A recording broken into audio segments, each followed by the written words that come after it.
There is a growing, deepening humanitarian crisis in Gaza, even as Israel announced new aid measures under mounting international pressure. The Israeli military launched a series of humanitarian airdrops into Gaza, calling it a coordinated effort with international organizations. It also opens new humanitarian corridors to deliver food and medicine to the war-ravaged Strip.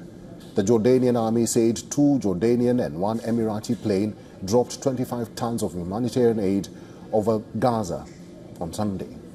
Temporary humanitarian pauses in military operations have also been announced, running 10 hours daily in Al-Mawasi, Deir al-Bala and Gaza City, along with secure routes for aid convoys from 6 a.m. to 11 p.m. local time. Images from Beit Lahia show hundreds of Palestinians carrying bags of flour, aid that arrived through the Zikim crossing in northern Gaza. Aid trucks from Egypt also began moving in through the Kerem Shalom and Rafah crossing on Sunday.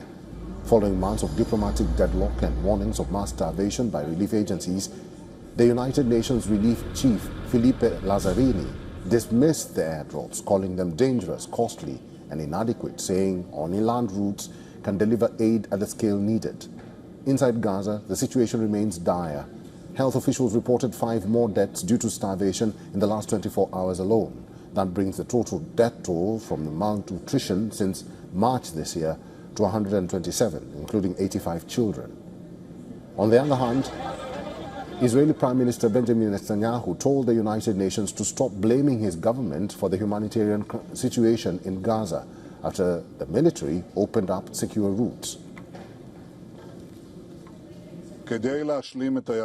The United Nations is making excuses and lies about the state of Israel. It says, "We are not allowed to enter with humanitarian supplies. We are allowing them. There are secured roads. There have been all along, but today it is official. There will be no more excuses."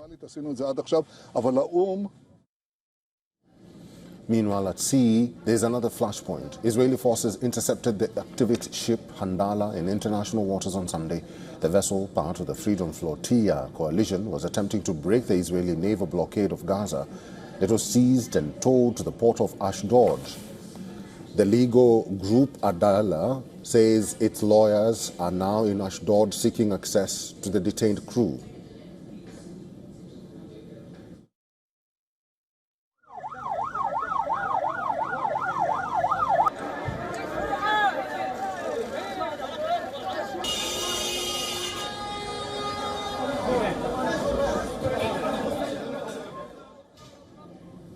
Trump, who is also on his Scotland trip, spoke about Gaza's situation. He said that Netanyahu has to take a decision now. Speaking about the aid situation, he said that Hamas is stealing the aid in the Strip.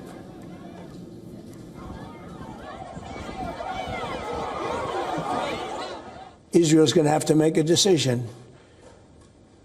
I know what I do, but I don't think it's appropriate that I say, but Israel's going to have to make a decision. And when I see, especially over the last couple of weeks, and people are stealing the food, they're stealing the money for the food, they're stealing weapons, they're stealing everything. Trump added that the United States has given millions in aid to Gaza and no other country has thanked. And he says he deserves a thank you for providing money for food to the Strip. Well, you know, we gave $60 million 2 weeks ago, and nobody even acknowledged it for food. And it's terrible. You know, you really at least want to have somebody say thank you. No other country gave anything. We gave $60 million 2 weeks ago for food, for Gaza.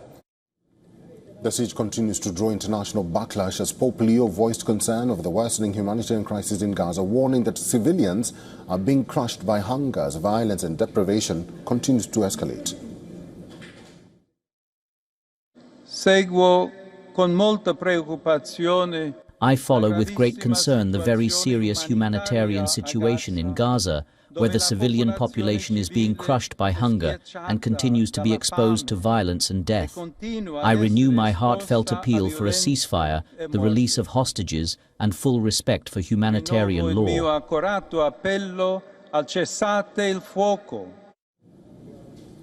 We earlier spoke to Mohammed Najib. He's a journalist and war correspondent and also a security analyst from Ramallah. This is what he told us.